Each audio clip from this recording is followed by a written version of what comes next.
Jika si kecil berharga tidak merindukannya, kakek nenek dan orang tuanya pasti akan mengkhawatirkannya. Ponselnya tertinggal di rumah, sehingga mereka tidak dapat menghubunginya.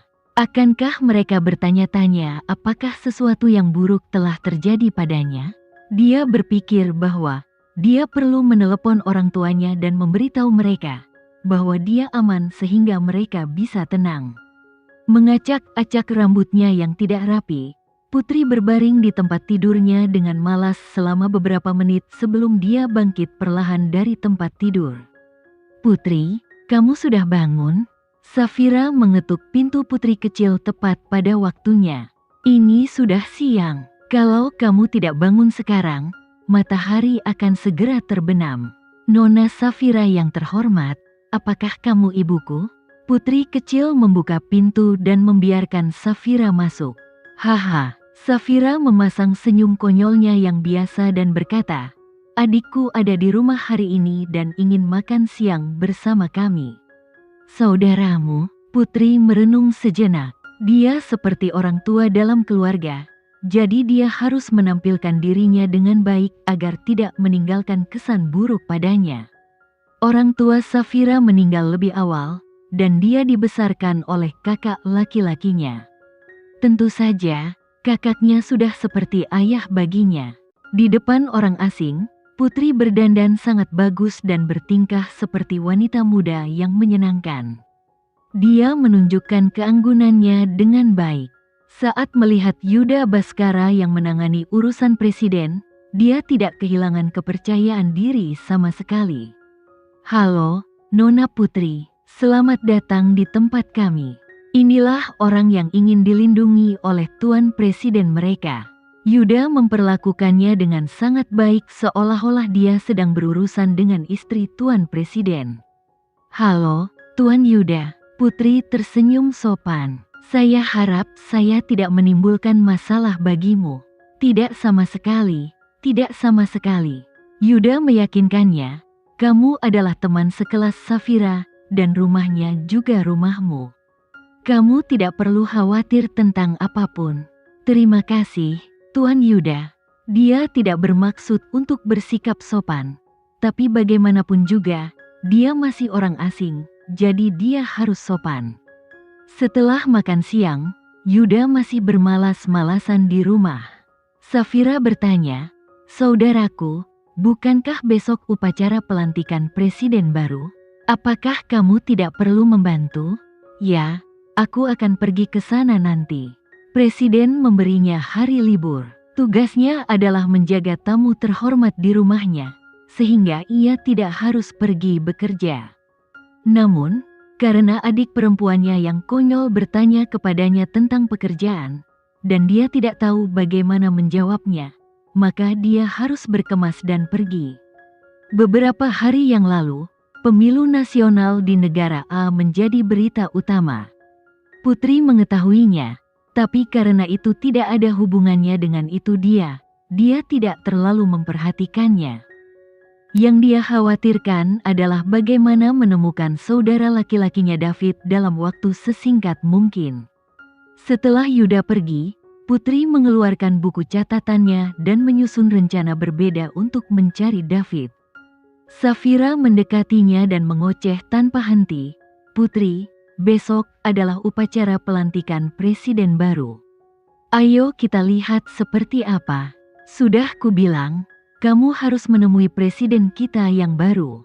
Dia muda dan tampan. Banyak gadis yang bermimpi bertemu dengannya." Memikirkan presiden baru mereka, Safira hampir ngiler. "Bersihkan air liurmu." Putri menatap Safira sekilas. Dia tidak peduli dengan pria tampan di luar sana.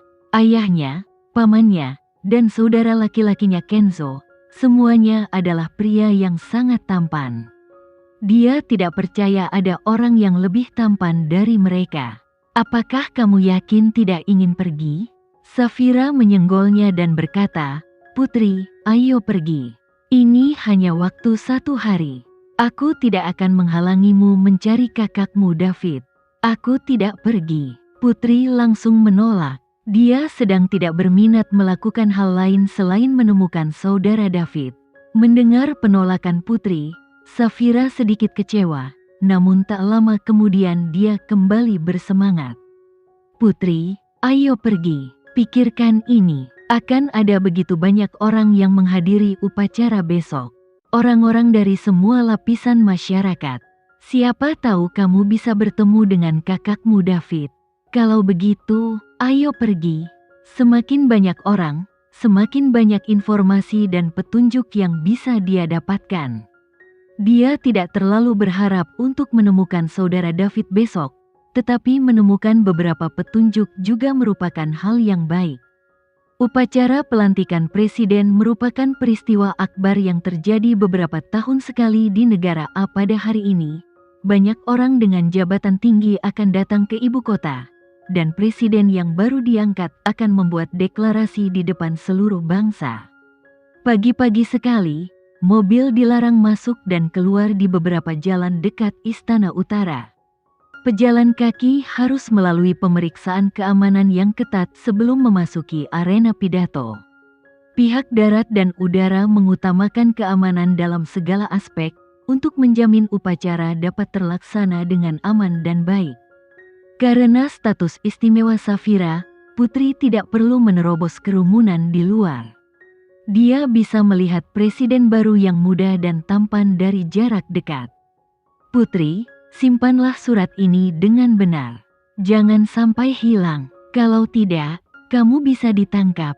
Safira mulai mengomel seperti wanita tua lagi. Apa menurutmu aku sama cerobohnya denganmu? Dia memahami bahwa izin kerja berfungsi sebagai identitasnya. Dia tidak akan begitu linglung hingga kehilangan sesuatu yang membuktikan identitasnya. Upacara peresmian belum dimulai. Putri melihat sekeliling dan melihat semua orang sedang sibuk. Sementara itu, Safira dan dia tampak seperti satu-satunya orang bodoh yang tidak pada tempatnya. Safira tiba-tiba berseru penuh semangat. Putri, lihat, itu presiden kita yang baru. Putri melihat ke arah yang ditunjuk Safira, tapi dia hanya berhasil melihat sekilas presiden baru. Ada sekelompok orang yang mengikuti di belakang presiden baru. Pandangan putri terhalang oleh sekelompok orang di belakang presiden, jadi dia hanya bisa melihat sekilas punggungnya. Putri, dia tampan ya. Mata Safira berbinar saat dia memandangnya. Dia hampir ngiler, dan dia tampak seperti seorang fangirl. Safira, bersihkan air liurmu lagi. Bagaimana tampilan belakang bisa membuat gadis ini begitu terpesona? Putri sangat ingin melihat wajah presiden baru ini, dan melihat apakah penampilannya bisa mengalahkan wajah ayahnya. Safira benar-benar mengangkat tangannya untuk menyeka air liurnya. Dia meraih Putri dan berkata, Putri, ikutlah dengan saya. Saya tahu posisi di mana kita dapat melihat presiden dengan jelas. Safira, pelan-pelan, Putri melambat. Dengan izin kerja ini, dia harus terlihat seperti anggota staf.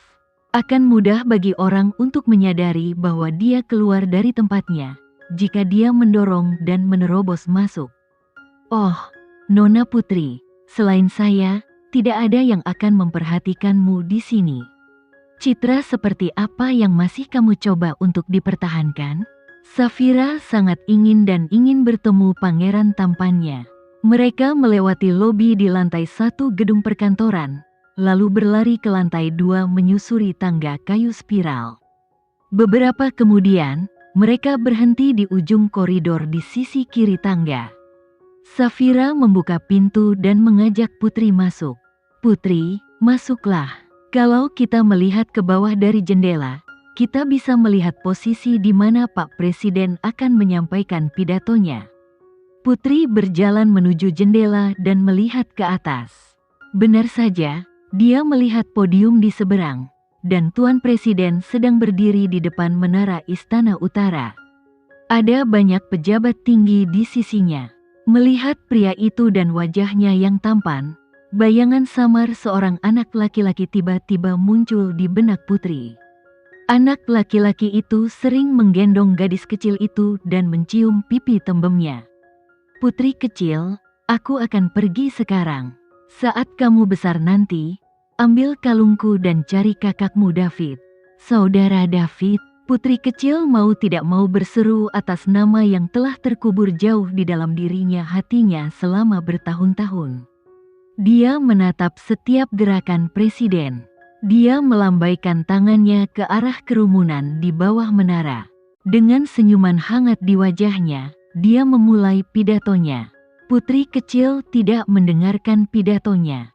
Dia menatap wajahnya seolah ingin menemukan sesuatu dari wajahnya. Wajah yang dia tidak bisa mengingatnya dengan jelas. Samar-samar dia ingat ada suara indah yang menyapanya. Putri kecil, kamu harus menjadi baik. Putri kecil, jangan takut. Aku akan melindungimu. Putri kecil. Wajah yang tidak jelas dalam ingatannya berangsur-angsur berubah menjadi wajah presiden baru, dan dalam benaknya, mereka adalah orang yang sama. Sekian dulu ya video kali ini, kita lanjutkan lagi videonya di lain waktu. Oh iya, bagaimana menurut kalian? Semoga bisa sedikit menghibur kalian semua. Untuk teman-teman yang baru nonton, jangan lupa subscribe ya, hehehe. Dan kalau teman-teman ada yang ingin gabung langganan, bisa langsung gabung saja untuk dapat fitur yang menarik dan sedikit membantu Mimin. Terima kasih banyak sudah menonton, sampai jumpa lagi, bye.